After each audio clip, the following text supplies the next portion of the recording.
Bueno hermanos, el día de hoy vamos a hablar del maestro Kazuki y cómo a mi parecer las reglas del TCG eran un estorbo para él. Quiero aclarar que todo lo que voy a decir en este video es mera especulación mía. Lo que diga no debe tomarse como una realidad. Y para hacer las deducciones de este video voy a basarme en una entrevista que dio en el 2003 a la revista Banzai. Y obviamente en sus obras originales, dígase el manga de Yu-Gi-Oh! Y Dark Side of Dimensions. Pero ¿cómo surge para mí este tema? Esto nace porque ya desde hace tiempo vengo reflexionando cómo los animes de Yu-Gi-Oh! A pesar de que sus batallas son un juego de cartas, no necesariamente sigue las reglas del TCG. Y es que sobre todo en Duel Monsters hemos visto múltiples ocasiones en las que las reglas o se omiten o no se toman en cuenta. Esto me llevó a pensar que en efecto Yu-Gi-Oh! Es más un shonen de pelea con power-ups y toda la cosa, que una serie que busque retratar fielmente cómo sería un juego en el TCG. Este pensamiento me condujo a pensar en el origen de Yu-Gi-Oh! Y sobre todo en su creador, el maestro Kazuki, y en cómo él manejaba los duelos en su historia, con lo cual llegué a la conclusión de que en efecto las reglas del TCG eran un estorbo para él, al momento de escribir una batalla específicamente. En la entrevista que les mencioné anteriormente le preguntan si acaso fue difícil adaptar el juego de cartas del manga a uno real,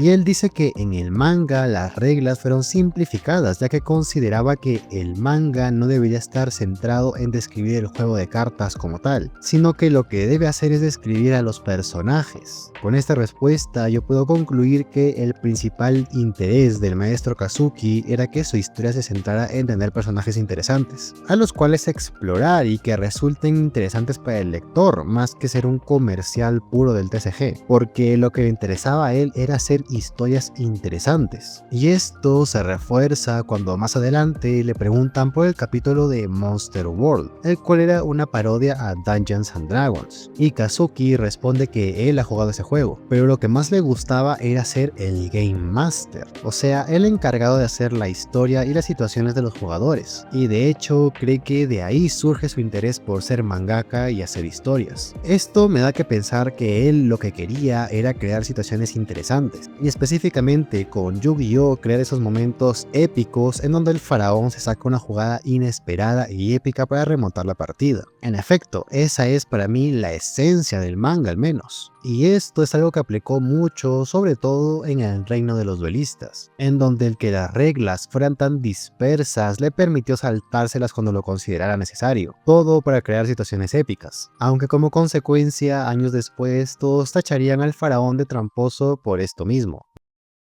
Yo creo que lo que Kazuki quería no era romperse la cabeza escribiendo los duelos, sino explorar el mundo y los personajes que había creado en Yu-Gi-Oh! Que si se lo preguntan, sí, escribir duelos es un dolor de cabeza, motivo por el cual presuntamente, según lo que me han contado, llegó un punto en los animes de Yu-Gi-Oh! En donde se tenían guionistas de historia y guionistas de duelos, para que se den cuenta lo difícil que puede ser escribir duelos respetando al 100% las reglas del TCG. Kazuki trató de mantenerlos simple realmente. En la batalla de Kaiba contra Pegasus, él coloca un texto con reglas realmente simples de cómo se jugaba, pero mi teoría es que conforme el juego de cartas fue ganando popularidad, los hombres con trajes de Konami vinieron y le dijeron: pibe, tienes que crear reglas claras del juego para que el TCG sea más atractivo. Y es que, claro, Konami quería poder comercializar lo más posible las cartas, pero no lo iba a lograr si el juego no tenía reglas claras. Eso lo hacía poco atractivo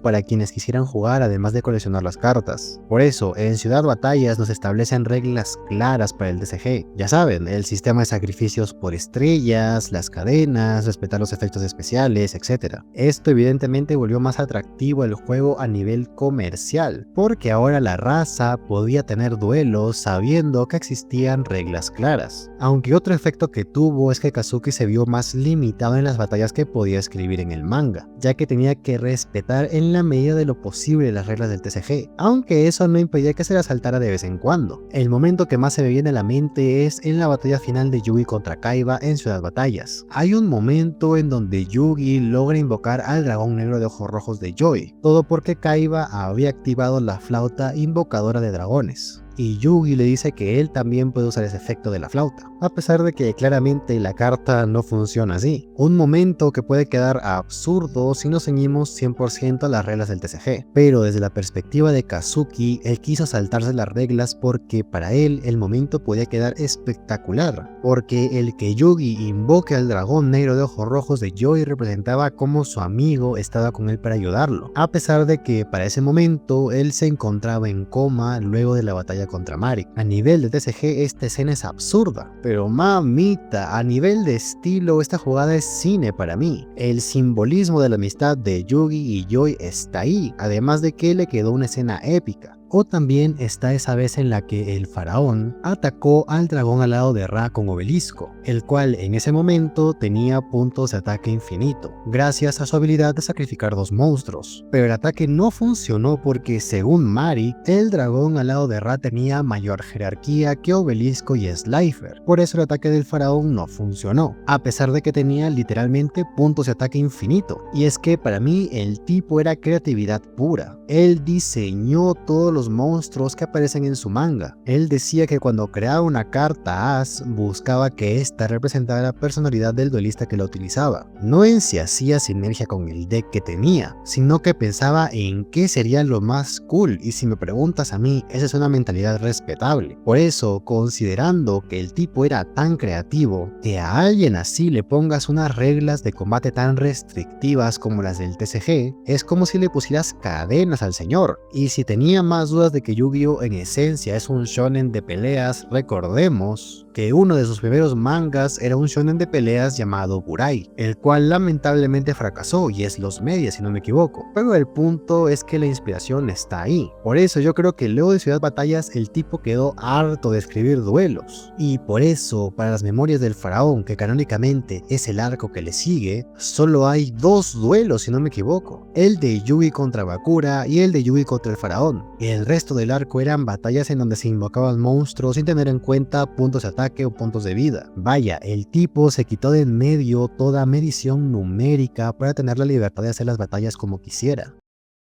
Y hablando de eso, ahora me hace sentido que en Dark Side of Dimensions, cuando él decide volver, también decide hacer los duelos lo más simples posibles. Porque me imagino que el tipo dijo, ya que voy a volver a escribir una historia de Yu-Gi-Oh, voy a hacerlo a mi manera. Un gigachat si me preguntan a mí. Por eso se sacó de la nada el que los duelistas pudieran invocar monstruos sin necesidad de sacrificios, utilizando su fuerza de voluntad, para al menos quitarse de en medio esa regla restrictiva, y que en los demás duelos no se detienen a explicar muy bien lo que hace cada carta jugada. Es algo más frenético, en donde cada carta hace lo que Kazuki quiere que haga, sin detenerse a dar muchos detalles. Y de hecho, ese es un motivo por el cual hay gente a la que no le gusta esta película, por los duelos, ya que sienten que pueden llegar a ser muy random, sobre todo cuando se trata de los efectos de las cartas. Pero francamente, con todas las deducciones que he hecho sobre Kazuki en este video, me hace sentido que fuera así. Por eso además el tipo ignoró todo lo demás establecido por la franquicia. Por ejemplo, ignoró el canon establecido por GX en adelante, y también ignoró el resto de invocaciones. No incluyó sincros, exit ni péndulos que ya estaban por esa época. Él se quedó con lo que estableció en su manga y con eso trabajó. Y si algo respeto yo es que alguien haga las cosas a su manera. Por otro lado, creo que es triste, al menos para mí, que no hayamos podido ver más historias del maestro Kazuki,